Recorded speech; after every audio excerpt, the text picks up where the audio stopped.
Greetings! And today we take a look at James Babyface Bond and his quest to make England great again or something. Firstly, and most importantly, don't pay $80 frickin' for this trash, okay? This game has you sign like 3 different EULAs and privacy policies and also runs de novo anti-tamper. That should be an immediate avoid for you. Avoid this game. Also, they want you to sign up for some shitty online service or something. I don't really give a shit about that, but yeah, you will get harassed before even starting the game. To sign up and sign in and sign 3 different things before the game even starts. Now I will go over all the features that the game offers you as well as a story recap, but needless to say, this is a generic as they come in terms of modern 3D person action games with light stealth elements, whatever you want to call this genre, Sony game. There is nothing challenging in this game, even on the highest difficulty. The gameplay boils down to 3 flavors of pressing 2 or 3 buttons to win every encounter. The AI is effectively brain dead. The puzzles are not puzzles at all. The story is mid at best. The plot is convoluted, bending itself into a pretzel to fit the theme. You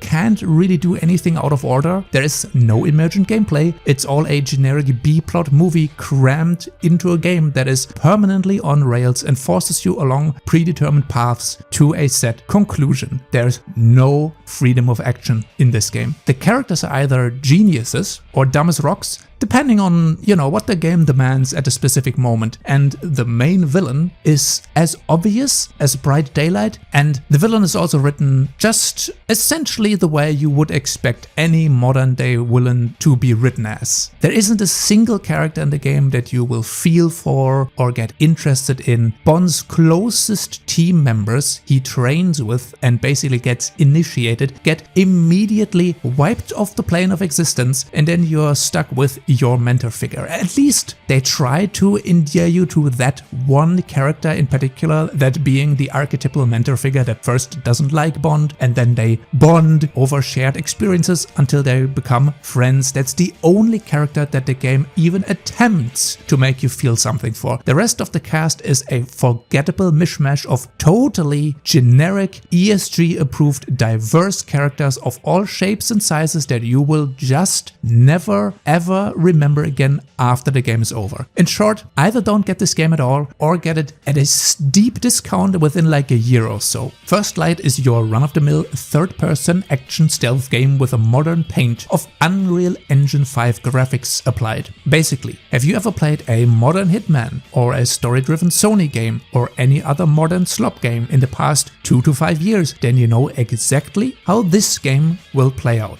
If you see 5 minutes of gameplay, you have seen everything. Not a joke, you have seen everything this game has to offer. First, you need to accept the fact that the game will force you into long walking sections and cutscenes pretty much from the beginning. The cutscene to gameplay sections are almost about 50-50 in the game. If you don't like that, then I would argue you probably shouldn't play the game in the first place, because this is, for all intents and purposes, a movie game. Arguably, it's the worst during the beginning and the training arc, so the first 2 to 3 hours of the game and the story. Exactly when you should try and rope players in with interesting gameplay, but I kind of suspect that the slow burn precisely exists because it's supposed to try and bridge the 2-hour refund window, although I have no idea why you would try and bore your players to death, because that leads to people dropping the game earlier. I actively timed my play sessions on the first day, and yes, basically until you are through all of the preamble and the introductions and the character cutscenes and the training montages, more than 2 hours have passed. And at that point, you haven't seen any significant gameplay at all. And it's exactly this part of the game that is by far the weakest. Since it's even more on rails than the other parts of the game, it is extremely confined to these training play spaces, should you actually get to play the game. And further missions that follow all of these training montages are at least set in a larger overall area and give you more quote-unquote freedom, but it takes quite a while until you reach your actual first big mission. And I mean like a Hitman style open map type mission. Well, the maps aren't really open, but more about that later. I suspect a lot of players might have put the game down before they even reached that point, since that beginning part, the first 3 to 4 hours, are extremely boring, extremely patronizing in the way Bond gets shown the ropes and he gets trained to the point where it could have been cut from the game entirely. Basically, in that early part of the game, you have 2 to 3 voices in your head throwing commands and solutions and approaches at you at all times during the first 3 big gameplay sections while Bond is still in quote-unquote training. That is either the voice of Moneypenny or the voice of your 2 training partners. While this obviously is a modern game, and so having voices in your head will be common throughout the entire game, as well as Bond himself speaking to himself to blurt out problem solutions and tutorials, but at least after the training arc is over, it gets slightly better during the later missions. Therefore, I'm kind of astonished that they chose to start the game off that way. It gives the player a very negative and also a very wrong impression as to how the later missions will flow. The basics of First Light's gameplay are light investigation and infiltration, a hand-to-hand combat system, stealth, and kind of generic gadgets that you can use. And also the stealth system is the most generic implementation you have seen, and the combat system is also the most generic implementation of the system you've seen, and the little bit of weapons combat that you can do is also the most generic third-person shooting you have ever seen. Every single mission and situation in this game boils down to either you using one of the Q gadgets to overcome a quote-unquote challenge, and if you can even call it a challenge, you can just alternatively use one of the many conveniently available progression MacGuffins, which I chose to call because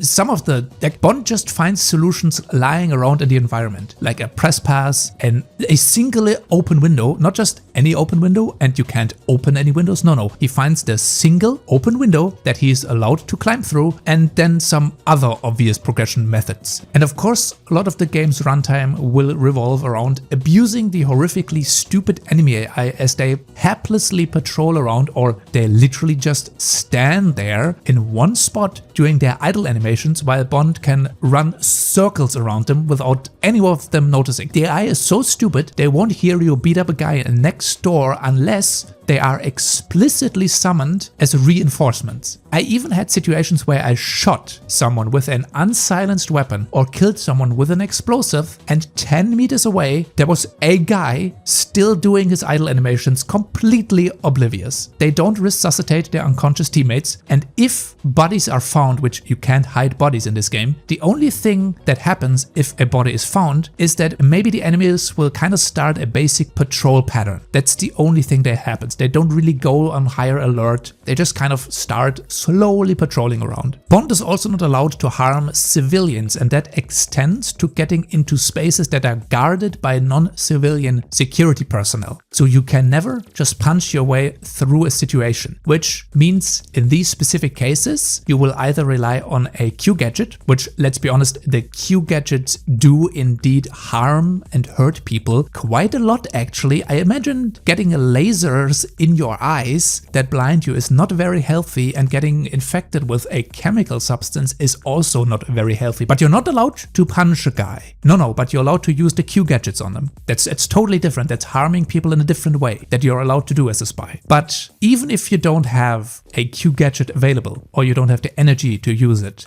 in quite a lot of cases, the environment will present an obvious, cheap method of circumventing a patrol or a bunch of witnesses or a guard. For any problem in this game, there is a cheap and easy and obvious solution. And if you don't know where to go, that's when the Q watch comes in, which we will also talk about pretty soon. Usually, if you want to use the Q gadgets, it's enough to throw a smoke bomb, blind someone with the laser or the flash grenade, or just make them sick with the Q gadget. And that means you can just walk past them while they are quote-unquote distracted. The Q gadgets are made up of a basic watch that is the main tool that you're using. It acts as an X-ray scanner. That's why I said you don't necessarily need to find hints in the environment. You don't need to use your eyes. You can just have your watch scan and it will highlight enemies, unless Unless the game wants to set up a scripted ambush, then the watch cannot scan enemies through a wall. In any other case, the watch will scan anything in the environment you can interact with, including climbable objects and interactable objects and objects you can pick up, and it will also show you every single NPC of value in the environment. So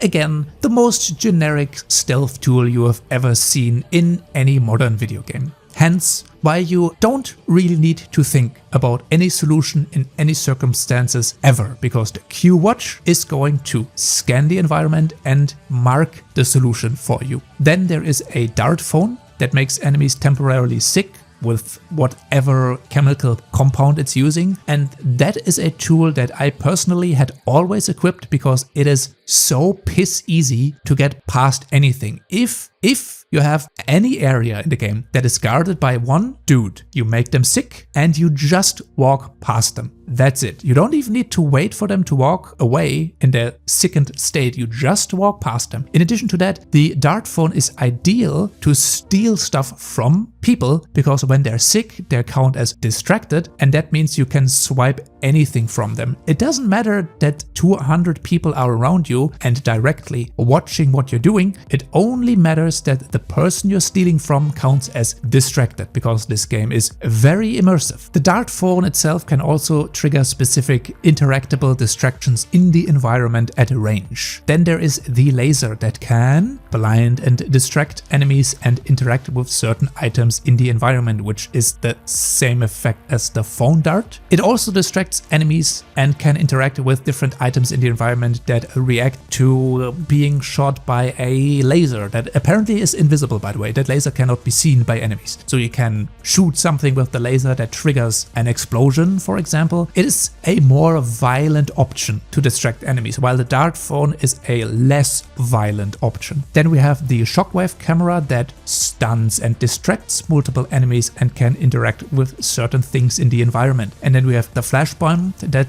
stuns and distracts enemies and can interact with different objects in the environment. And then we have the missile pin, which is a special gadget that you get later on in the story that can outright kill enemies and blow up specific things and interact with the environment, unless the game doesn't want you to do so, which is something that we'll talk about later. All of that works through an energy resource meter. You have two different energy resource meters. One is for electric based abilities, the laser for example, and you charge that by draining electrical sources from the environment, and then the other one is based on chemicals, which Bond just swipes off of the environment as well. And the phone dart, for example, works on chemical energy. In short, Bond ends up touching any old smartphone or battery or chemical container he comes in contact with, which is totally not weird for anyone standing around. And the maps are also filled to the brim with these objects, so you can always recharge your gadgets wherever you go, which it does not look immersion breaking at all. In addition to that, there's a basic hacking gadget that your Q Watch comes pre-installed with, which you can use to interact with objects and machines in the environment to hack them and distract enemies at a distance. But anything you can hack, you can also just walk up to and activate, which also distracts enemies, and that saves on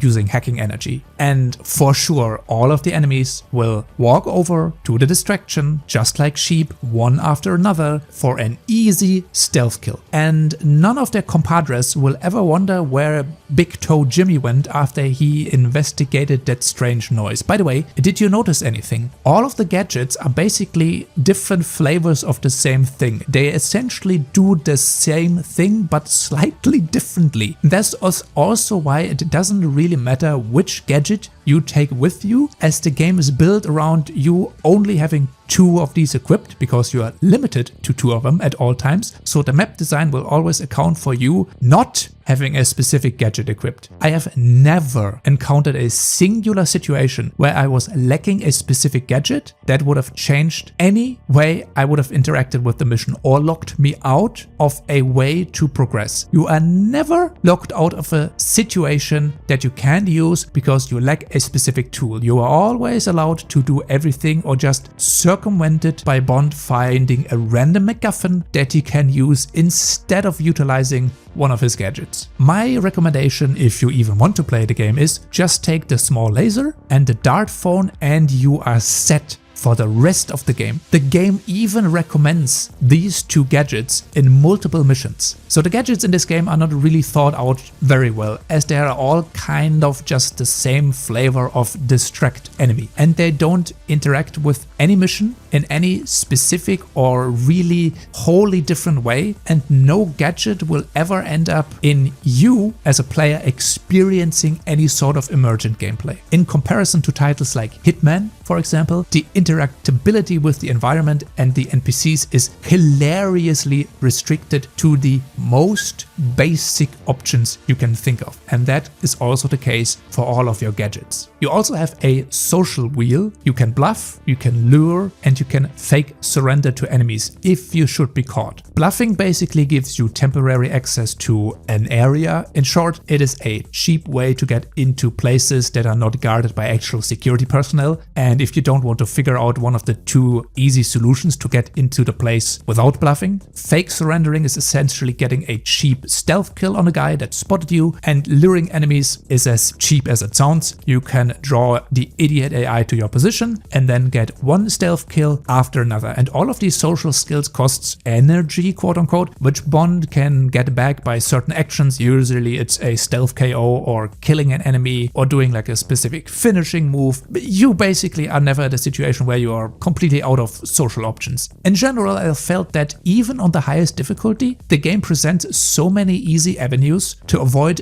the use of any of these tools or social skills that you can just pass any challenge by going into a play space, clicking the Q watch button, and then finding the MacGuffin that gives you easy access to an area. And if any of these fail, you can just abuse the enemy's horrific pathing, sneak around behind them, and either do a sneaky stealth KO or just walk past them. Basically, as long as you are not outright running, nobody is ever going to notice your presence. And even if you can always just beat the shit out of everyone and every single guy that saw you. If his mates are in a different room, nobody's gonna notice. You are only ever in trouble if you beat up a guy right in the line of sight of another goon. But even then, as long as nobody calls for backup or you interrupt the backup call, nothing is going to ever happen. You can progress room by room through the entire game, applying the same basic strategy to anything. Find a key card, find a key, climb through an open window, the only open window, and then just sneak past enemies or beat the shit out of everyone on the highest difficulty. 0 challenges in any aspect of the game. And nothing in this game requires actual thinking or planning or any smart use of your Q gadgets. As the AI is so incredibly dumb, Bond doesn't even need to make active use of his gadgets most of the time. Essentially, I only use the dart phone if I wanted to swipe something off of a person, or if a single guard was in front of an entrance and I just wanted a cheap entry ticket into that area. The same goes for the laser tool as well. And I hacked distraction devices every now and then, but that's about it. Usually you don't even need to distract enemies because you can just sneak after them, because their routines, their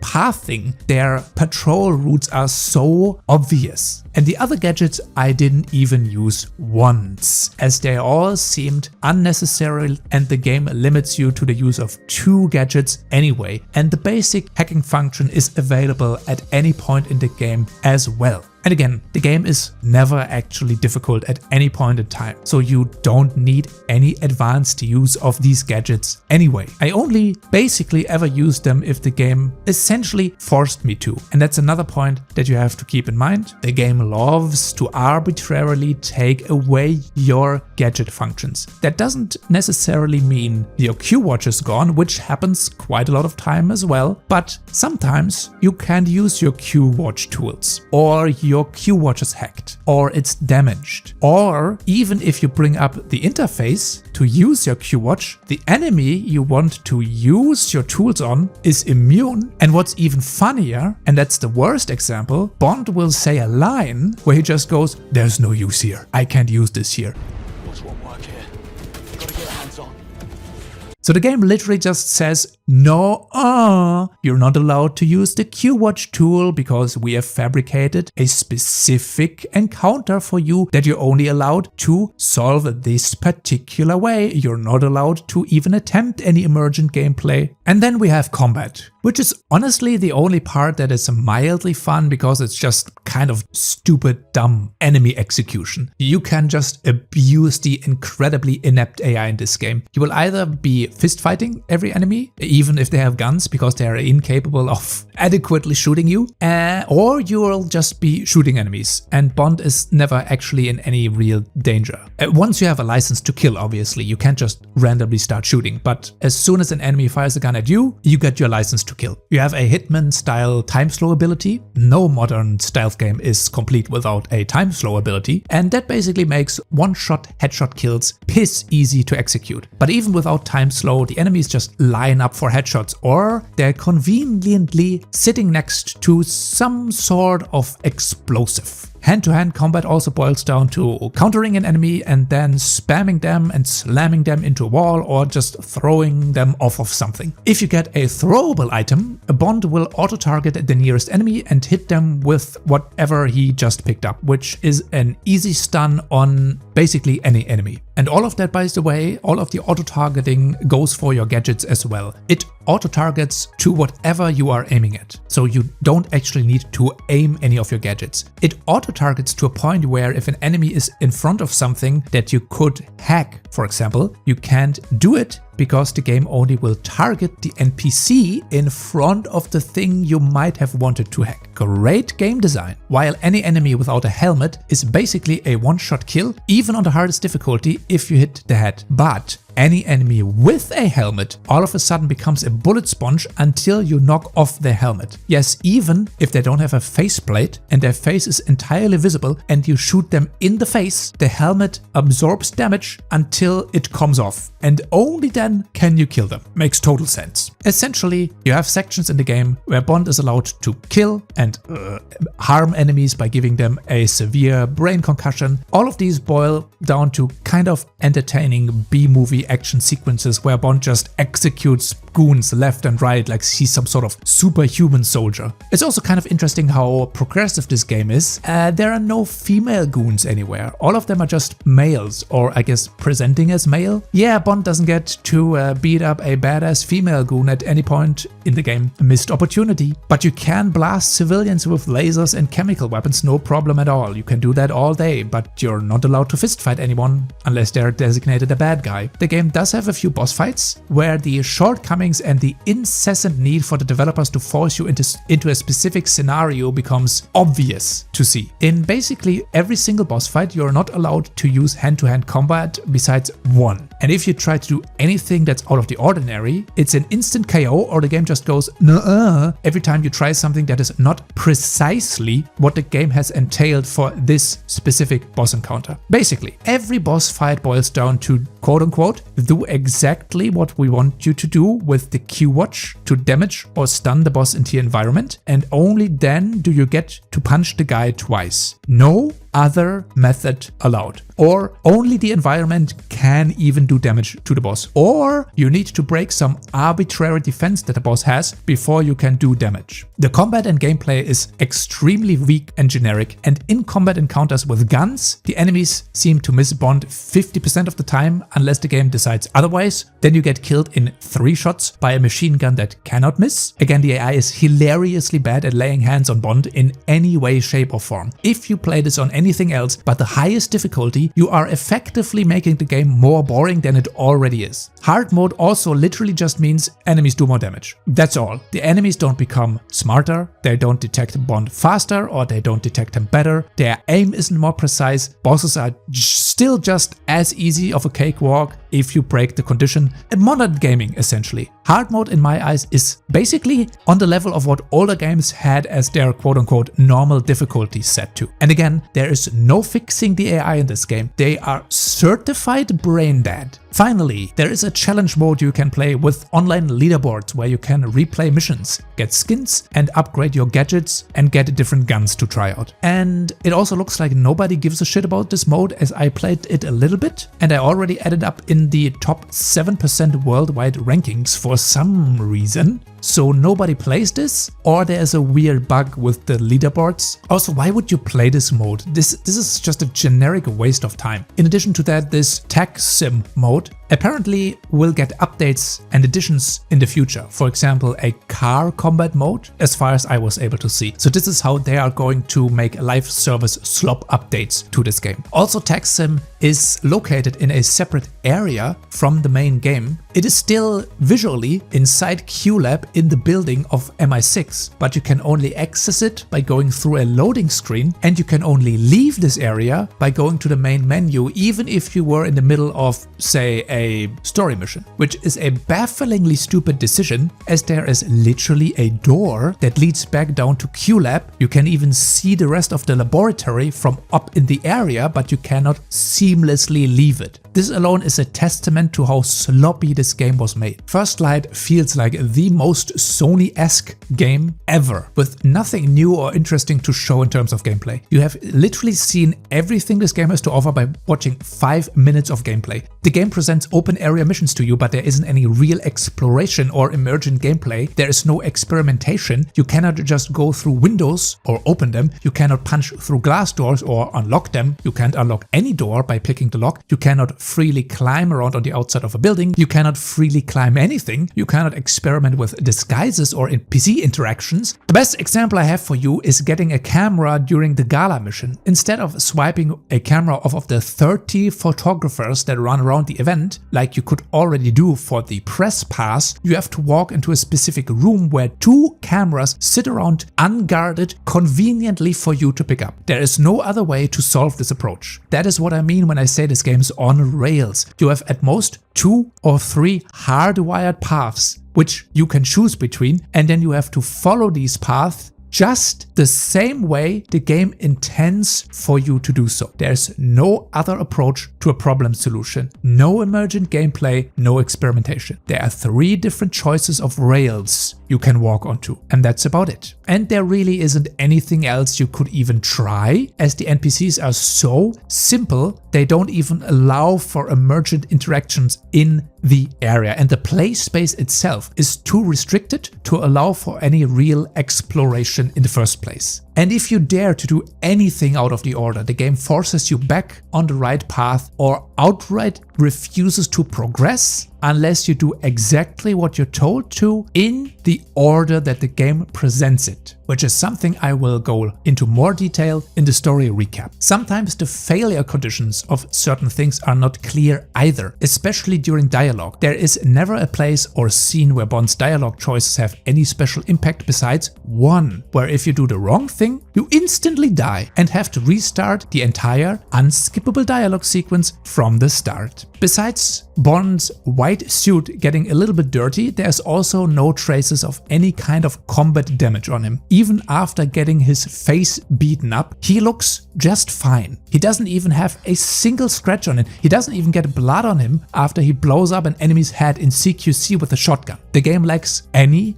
basic immersion features like that. But on the other hand, Bond needs to touch every wall and every object he walks past by if he's too close. In general, Bond is fiddling and fidgeting around himself way too much during gameplay. They had time to animate all of this, but not give Bond at least a little bit of battle damage the longer the mission goes on. Bond's running animation is also weird as hell. You're either forced into a slow walk or into a light jog. Bond is chasing after the final bad guy who just stole the MacGuffin of the story. Slight jogging motions. Slight chill jogging motions. The game also has forced autosaving, sometimes in the worst points ever, like directly before a boss fight cutscene starts instead of after the boss fight cutscene ends, you know, when the boss fight actually starts. So you have to skip the cutscene should you die in the boss fight every single time. The game also employs automatic health regeneration in combat, so even if Bond ever is in trouble, just wait for a bit and have your health regenerate, as if the game wasn't easy enough already, because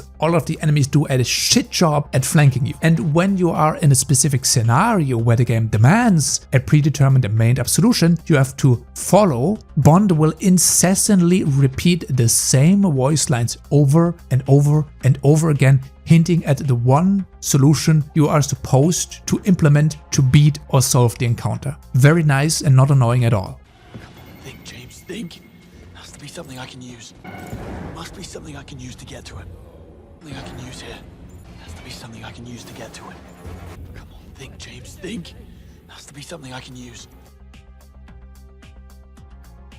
The game has no art style. The game has no art style. It looks like and runs like a generic modern Unreal Engine 5 title. It's a realism slop, as in it runs terribly even on modern hardware. On an AMD Ryzen 9 9950X 3D with a 5090, not even playing on Ultra, the game routinely dipped down into the 70 FPS ranges even with DLSS turned on during certain parts of the game. As expected, the game has DLSS and FrameGen. Both are not turned on by default, so the assumption is that the developers intended you to not have them turned on by default and not actually needing them, but without them, the game runs pretty fucking badly. I expect modern games to run at least 120 FPS, at least. And this game manages to run below that pretty much at all times. Again, settings are only on high, and during later parts of the game I even turned certain settings down to medium and turned DLSS on, which did basically nothing besides give me like maybe 20 FPS and also didn't change the look of the game at all. So yeah, just what you expect from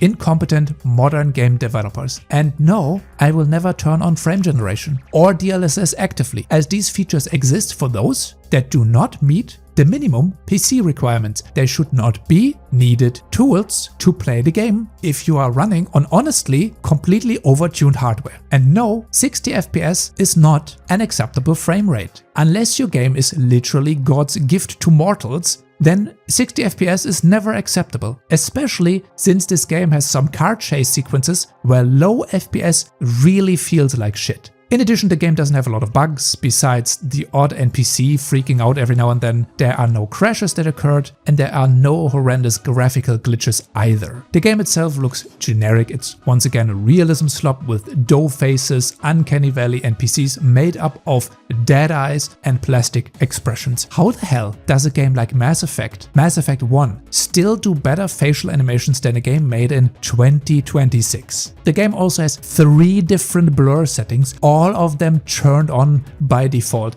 and has film grain turned on as well. And the field of view feels narrow as hell as well. The camera feels sluggish at times, while during combat aiming the camera feels fine, but during walking sections and especially the cinematic scenes, the camera feels extremely slow and bad. And yes, there's yellow paint, blue tarps, yellow tarps and blue pipes to guide the way, as you would have expected from a modern game by now. Besides that, there's nothing special to say about the game. It has no style besides realism movie slop. What you see is all you get. And that would be a game for normies through and through. Now, if you want to stay with me for a while, I'm going to do the story recap for shits and giggles, kind of do a humorous recap of the story, and then we're done with it.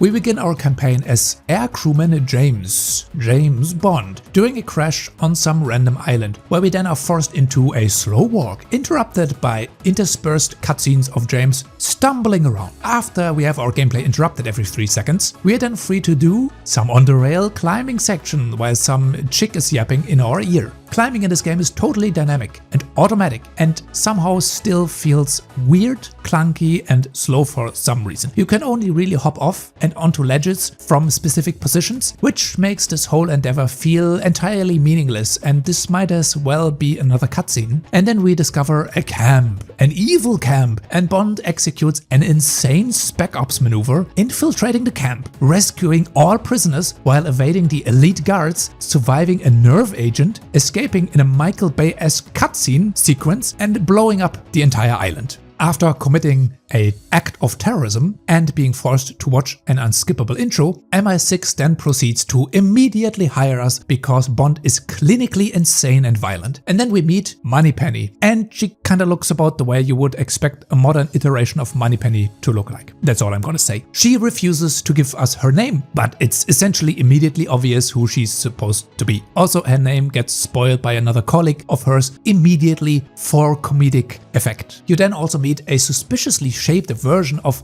M. But I think this seat at the table of MI6 was promised to her 3,000 years ago, so I won't say anything anymore. By the way, if you think I'm serious about all of this, no, I think it's just a fun joke. The actor is originally from Sri Lanka, a region fairly close to that country, but there is obviously no affiliation. However, the same actress did make a mockumentary targeting UKIP and Nigel Farage, so at least we kinda know where she stands politically. M then immediately throws us into our training arc, where we meet our mentor Greenway, who doesn't like us at all. What a shocker. Typical. He's also a man of the crispy skin variety. And then you are forced to sit in a car besides him and walk behind him until you get humiliated and beaten up because you don't know how to do the overpowered counter move in the game yet. And then we meet our two companions that will have to train us for the next months. Number one, extremely hairy Irish guy, and number two, blonde famoid. And then we are suffering through a collection of the most basic training arc footage you have ever seen. In the end, we beat up the Irish guy, and as we all know, the Irish only bond over violence, so we become instant best friends after that. And then after all of our training, M shows us that MI6 has a quantum computer in the basement, and that surely won't be a plot point later on. Apparently that quantum computer also guided every single MI6 move has made, and the quantum computer is also infallible and never made a single mistake. And that is also not going to come up later ever again. Don't worry about it. And then we finally get to meet Q, an old but presumably probably gay white guy, and we finally get our Q watch. We then move in with the two other students that helped us train, and of course, like any normal denizens of a city, instead of making food on our own, we order some Chinese or Indian crab food instead. Notice the lack of any real gameplay yet? Then we go through advanced training while having our two companions yap in our ear at all times, which is not annoying at all. And eventually our team of 3 decides to steal the flag for the upcoming event before the event happens in order to get Sunday off, which works out and pisses off Greenway because we outsmarted him. Serves him right for being a stuck-up, annoying little bitch. Finally, we get our first mission, where we accidentally end up stealing someone's girlfriend. Then we beat that guy up in the bathroom, immediately proceed to dump the woman for our contact, and then we beat up the same guy again in the end. All the while flawlessly doing our job as a professional spy. And we still end up getting scolded for being 3 seconds late out the door. Thank you, Greenway. On our way. And now we finally get into our real first mission as a chauffeur because Greenway doesn't like us. Yeah, that's it. And we are to attend a chess match where a famous traitor 007 agent is going to make an appearance. We are just supposed to track him. Nothing else. What could possibly go wrong? Spoiler, everything goes wrong. Firstly, we get to slowly drive a car up the mountain, up to the entrance and park it, which is exhilarating gameplay. But then Bond gets bored and spots a fine Aryan gentleman disposing of someone's luggage. That's just normal Aryan activities, but Bond decides this is the time to ignore all orders and do a stupid thing. And he follows the Aryan gentleman into the venue. We then find a convenient press badge hidden in a pot, and that is enough to fool the guards to let us pass through the security scanner, who also doesn't pick up our Q gadgets. Thankfully, we spot the Aryan gentleman immediately and follow him. We then yoink a key off of a staff member distracted by a vacuum cleaner right in front of a security officer's eyes. I guess these guys don't get paid enough to give a shit. Bluffing our way through into the staff area and sneaking past 2 oblivious mates, Bond gets the laundry codes. The Aryan gentleman bribed the entire security staff in the laundry cellar with $5,000, so we have to kind of expertly move past them like a true spy, because otherwise they would probably have stopped us.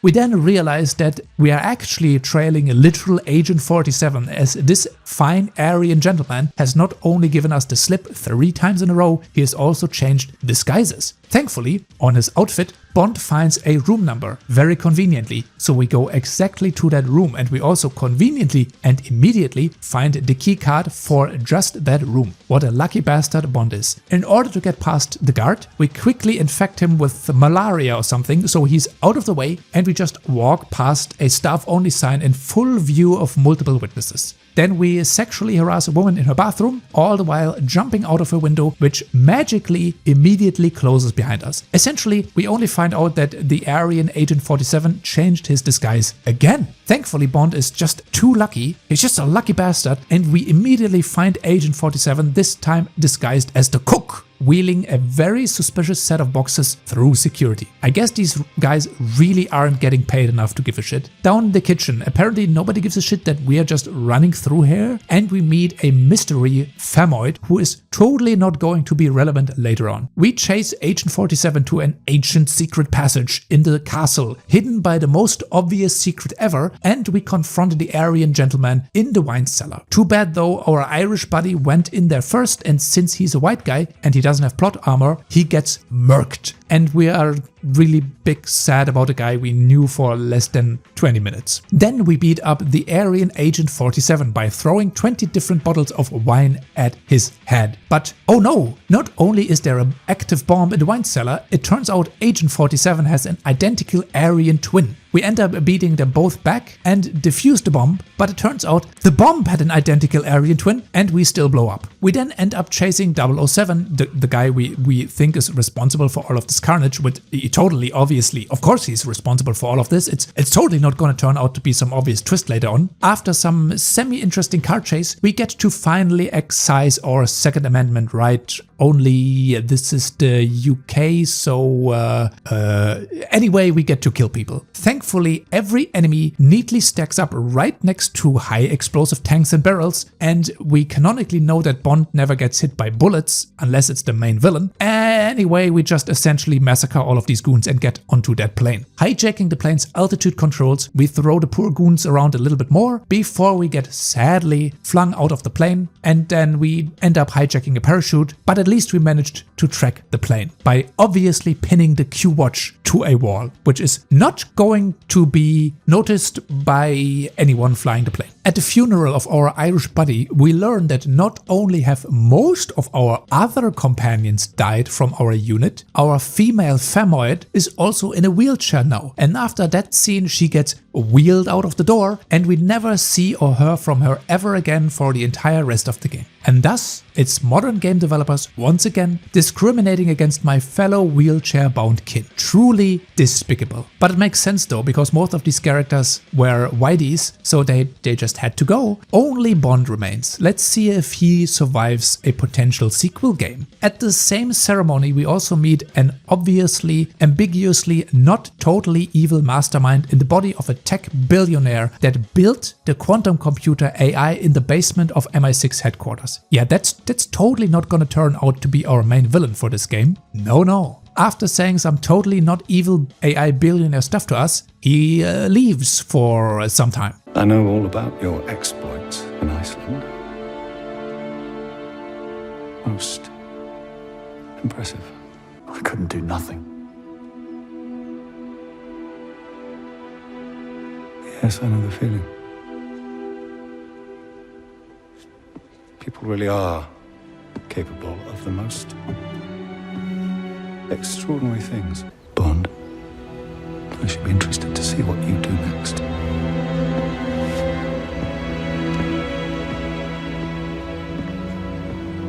And we get teamed up with our mentor, who is kind of the only remaining guy from the unit that's still alive. We get teamed up with Greenway, forced to work together on our next mission. Well, that should be interesting. We go to some godforsaken shithole in Africa led by a militant pirate king, and once again we get forced to drive around and listen to Greenway yap in our ear, followed by following Greenway until we get into an intro cutscene introducing our two men of interest in this mission, Blue Guy and Yellow Guy. Both of them have no fashion sense. We need to get into an auction to get close to our blue guy, so we just need to make a quick 100,000 bucks. No problem, in the middle of nowhere in Africa. We do it, one, by stealing an art theft operation for some paramilitary outlet and also basically annihilating that paramilitary outlet. They're onto you and headed your way right now. They're close. Get ready. Always out. What do we have here?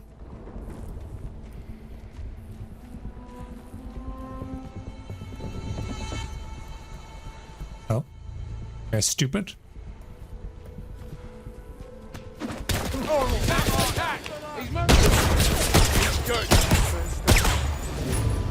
Hardest difficulty, by the way.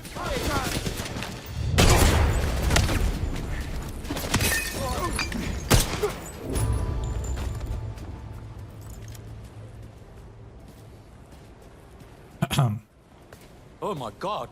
Then we scam a scammer. Middle cut? What? I don't understand. How did you do that? No catch, eh? Jewel, Arden. Hand it over. No! No way! You cheated! You set me up! Give me the jewel. Is there a problem here, Ada? No problem, gentlemen. In fact, my new friend here was just about to let me collect my winnings. And finally we get into a fight club. First by literally throwing a fighter off the roof to prove our point, and then beating on some literal sandbags. The highest difficulty, by the way. After the fight we meet the personification of a living drywall. If you don't know who this is supposed to be, good, it's better that way. With the money paid, on the way, while walking to the auction, walking and talking, we also see that the Pirate King for some reason has the Jaguar Model 0 in his arsenal for no real reason. So you're telling me a guy with that much money in Africa somewhere has one of the ugliest electric cars in the world in his garage, prominently displayed by a company that went woke and went broke and rebranded into a disgusting progressive shit pile? Yes, of course. Yeah, sure, that's believable. Yeah, obviously. It just goes to show that our Pirate King here really has no sense of style. We then get involved in an auction and we nearly get outbid by a Femoid Tsar, but we eventually win against even the Indian might, and we also end up winning the auction. Essentially, we then bully Blue Guy into helping us, and he points us into the direction of where 009 is hiding. Greenway ends up taking a different path to 007, while we end up reducing the world's Somalian pirate population by about 2%.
Arriving at 009's ship, we realize he has been killed and tortured, and all the while the entire ship is still completely booby-trapped with invisible laser traps. So you're telling me he was assassinated by guys that literally didn't trigger any of his traps, both when they came in and left the boat, without leaving a trace. Nice try, developers, unless they have teleportation technology. In addition to that, you need to figure out some clues, which all kind of end up with you looking through a telescope and spying a freighter in the distance. However, this is one of those sections where you cannot just use the telescope first. No. You need to go through every clue in order until the game lets you use the telescope to progress. Nice programming, developers. The game even lets you use the telescope and zooms in onto the freighter when you do it, but the game won't progress until you've looked at every other clue in the room. Great. Well done. We then get captured by the pirates, who also managed to get onto the boat silently and without triggering any of the invisible laser traps, so the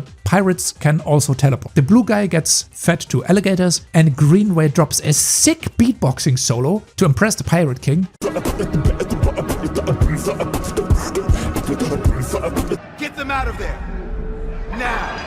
Which gets us out of trouble, and we are instantly cool with the guy after I killed half of his men. We then drive the car again for more talking and walking sections. We also drive that same car up a rickety-ass freighter ship, which is not designed to be driven on with a car. No idea what was going through the heads of the developers who coded this sequence, but it looks goofy as hell. After some more epic parkour, we get a fat stack of evidence from 009. It turns out he was never the bad guy traitor.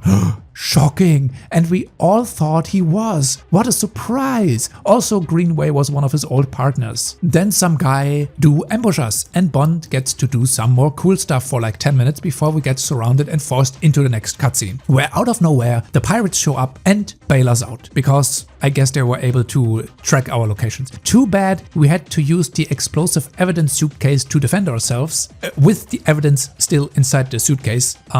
Greenway, you could have taken the evidence out of the suitcase before throwing it away, but whatever. So we effectively have no evidence. And in the next mission, we get told that's essentially it. We get sent home without evidence, and Bond is all sad and mopey about it. Up to the point where he immediately gets ambushed in his own house, which gets him all excited again, because now Bond gets to hand out brain trauma to some more goons again. Not after suffering through a long-ass sequence of driving Greenway to the pub though. Can't go without some more driving sequences and some more walking sequences. Then Bond fights the worst sniper in the history of all snipers, and it turns out to be our Aryan friend again. He ends up dropping us from a roof without checking if we actually died from the impact, which we didn't, and we promptly follow him into a big gala event. In the gala we acquire a press pass and a camera. Again, the camera we are not allowed to take from any of the photographers running around, but only 2 specific cameras we pick up, and 1 specific press pass we are allowed to swipe. Then some dweebs who think they're cool try to stop us from accessing the CCTV footage to figure out where the Aryan gentleman is going to, so we promptly beat the shit out of everyone in the security office. Not down here, I'll tell you.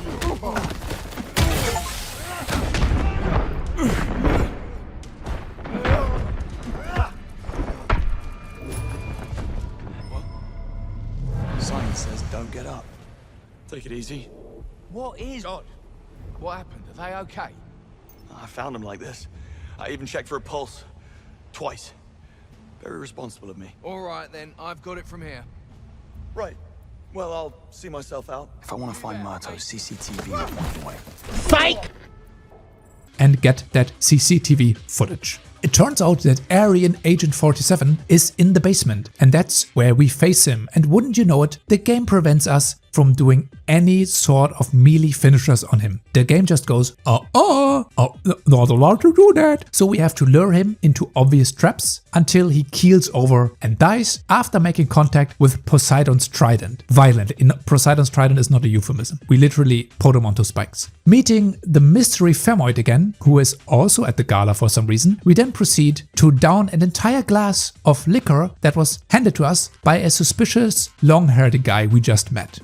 Bond, didn't you get told to not accept open drinks from strangers in spy training? In general, you should never accept open drinks from anyone at an event unless it's the bartender or the staff, and even then you should maybe be careful.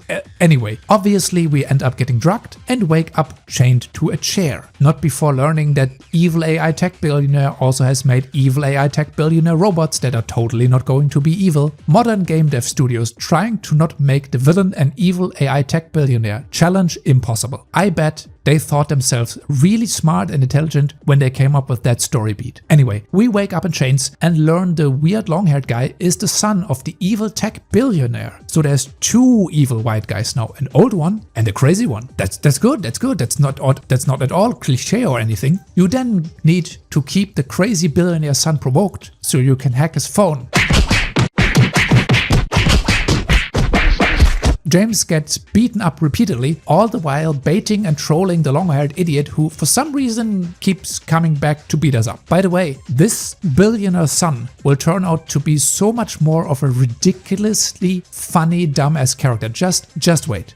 Just wait. It gets way worse. Anyway, Bond doesn't have a single scar on his face after getting beaten within an inch of his life, and of course we end up escaping alongside Mystery Femoid. We also drive a literal dump truck to Greenway's location, end up picking him up, and begin the next mission. With our buddy Greenway, we infiltrate the evil billionaire's big tech building, a wholly boring, asinine mission with progression blocks everywhere and Greenway yapping in your ear at every single second. This is probably the worst mission in the entire game. Also another mission where you cannot proceed out of order. The game literally refuses to let you climb a simple ledge until you do the required steps and have Greenway do his thing, and then and only then are you allowed to climb the ledge and proceed.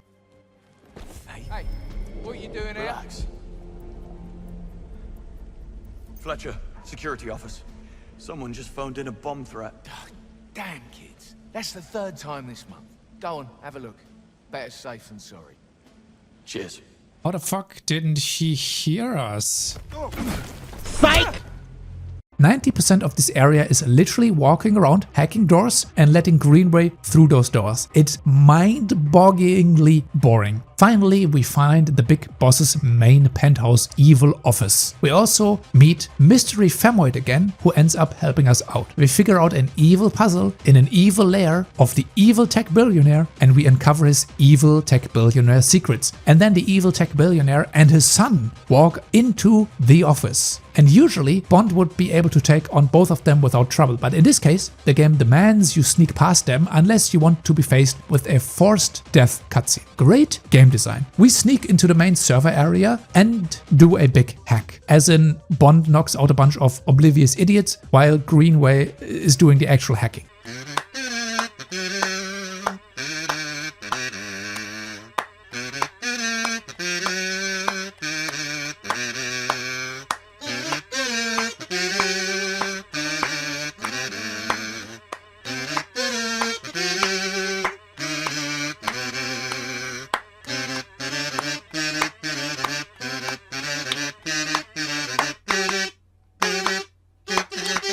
And there we find the big reveal. Yes, the big billionaire daddy sends his idiot son to correct mistakes that the quantum supercomputer makes. As you know, AI bad and also AI stupid, but even funnier is the fact that this dude's son is some sort of super spec ops giga chat agent that can correctly manipulate world events and scenarios so they fit the story the supercomputer hallucinated. Yeah, Damien, the son of the evil mastermind, is apparently a super spy that just shows up in foreign countries and makes the supercomputer's predictions into a reality. And apparently that worked for years without the MI6 ever noticing anything every single time. The level of incompetence is immeasurable, but it makes sense if you think about who is heading MI6 at the moment. Just saying. I think this is something unintentionally hilarious about the game that developers probably did not want to evoke. We then get to shoot more idiots and flee the scene, but without the evidence. And we return to MI6 without evidence again. And I gotta say, Moneypenny looks even more goofy without glasses and makeup on.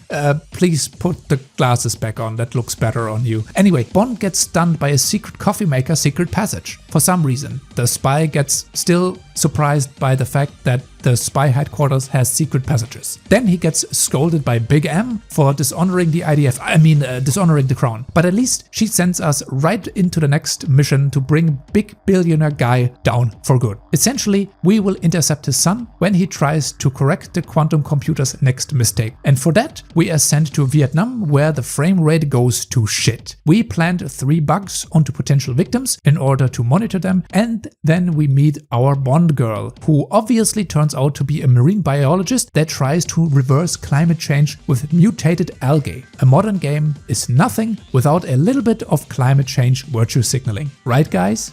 So, there's this particular strain of algae called Chlorella vulgaris that absorbs more CO2 than any other plant on the planet.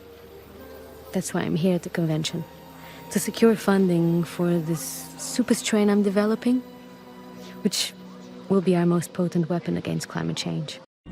Cringe!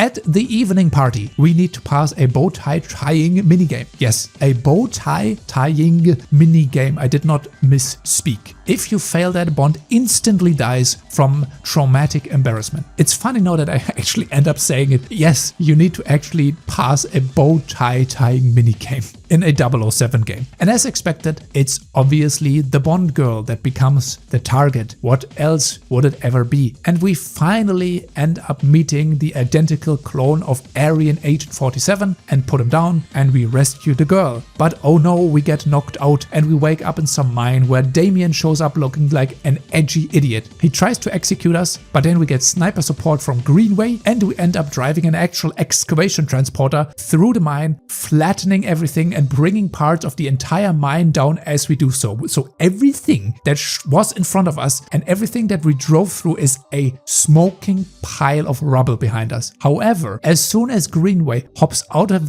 the vehicle, he gets shot by one dude that teleported behind us for dramatic effect. So he's basically dead by now. Movie rules. Anyway, Greenway tells us to go on and kill Damien while he's holding back the others. So he's totally gonna be dead. We then proceed to beat up Damien, who drugs himself with the T-virus or something, but he gets virtually countered by a simple brick to the face and some stage lights.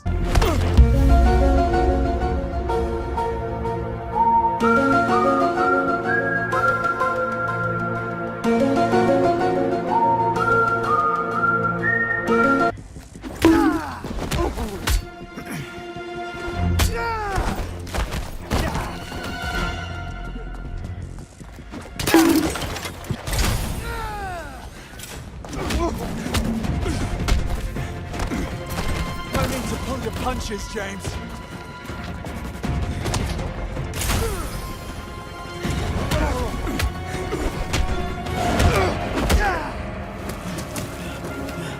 In the end, we do the Dead Space execution on Damien's face and drop a bunch of blue pipes on his head. And he's dead. Stick a needle in your eye. It's been fun, but I'm gonna have to break this off.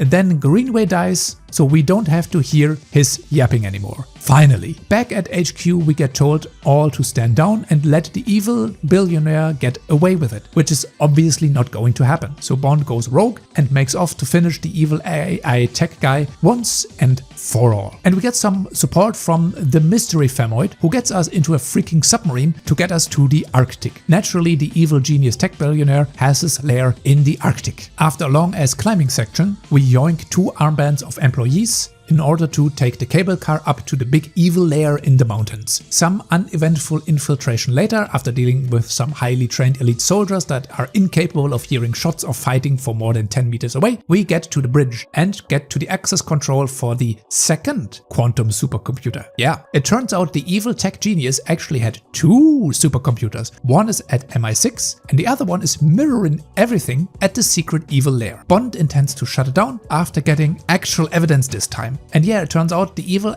AI tech billionaire had the AI supercomputer come up with plans to overthrow the British government. I guess that should be evidence enough. More shooting dimwit enemies later, we now have to deal with the big evil AI tech billionaire robots that are invulnerable to bullets. However, they are not invulnerable to explosions and being rolled over by some big ass remote controlled demolition ball. Then the mystery Famoid shoots the evil bad tech billionaire after he showed us that all of the evidence is linked to his life sign armband. So if he dies, all the evidence is gone again. But fear not, nobody seems to give a shit about that aspect of the game anymore. Bond chases after the mystery Famoid in a boat and ends up shooting the AI quantum core, effectively destroying it. So now nobody gets what they wanted. The big AI supercomputer is dead, the tech billionaire is dead, his son is dead, the mystery Famoid is in custody, and we are also in custody. End of story, yeah? Nope. Think again. This game doesn't know when it needs to end. It turns out MI6 gets randomly attacked by goons that are suddenly teleporting into the building everywhere. Also, M walks out of the scene and literally 5 seconds after that the entire building is on lockdown and overrun by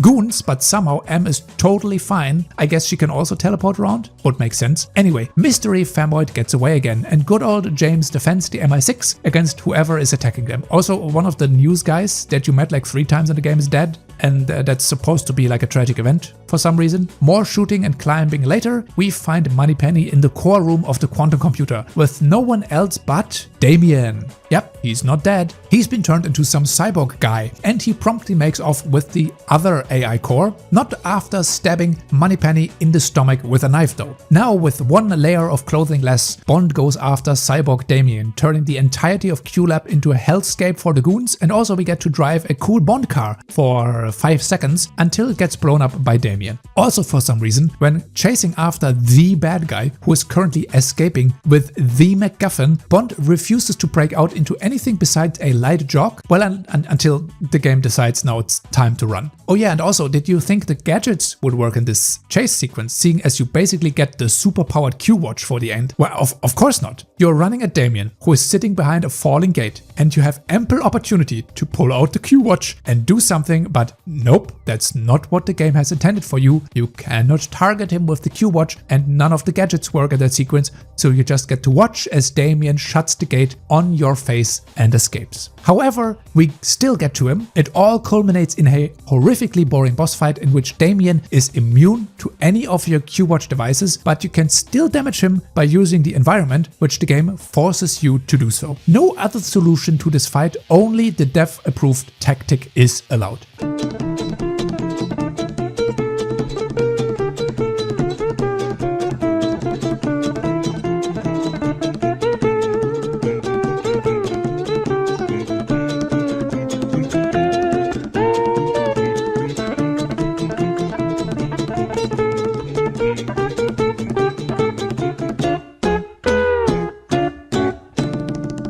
Damien still refuses to die after that, so you shoot him with his own turrets, and Damien is very happy to not only provide one turret, but 2 of them to destroy his face. You would think after we used the one turret to shoot his armor off, he would stop using a remote control turret on us, but no, he still does so. It just had to be the most generic endgame boss design you have ever seen. Like, no modern Slop game is complete without a disappointing final boss. In the end, you and Damien drown, and that's it for Bond. Unfortunately, you end up getting rescued by the mystery Famoid, who immediately absconds with the AI core, setting up a sequel where the original white straight Bond will die and be replaced by a gay black disabled woman who will end up dating mystery Famoid in the end. That's my prediction for the sequel. I halfway expected to still be ambushed in the final cutscene, starting another agonizing mission, but no, that's it for the game. So far at least, unless you want to waste more time in the tech sim for some reason. And that's 007 First Light. One of the games of all time, for sure. Don't pay full price for this shit, please. Just get it at a 75% discount or sail the high seas, whatever floats your boat. This stuff is not worth the asking price. 100%. Hope you found this informative or at least entertaining. And with that, I will see you next time for more Slop.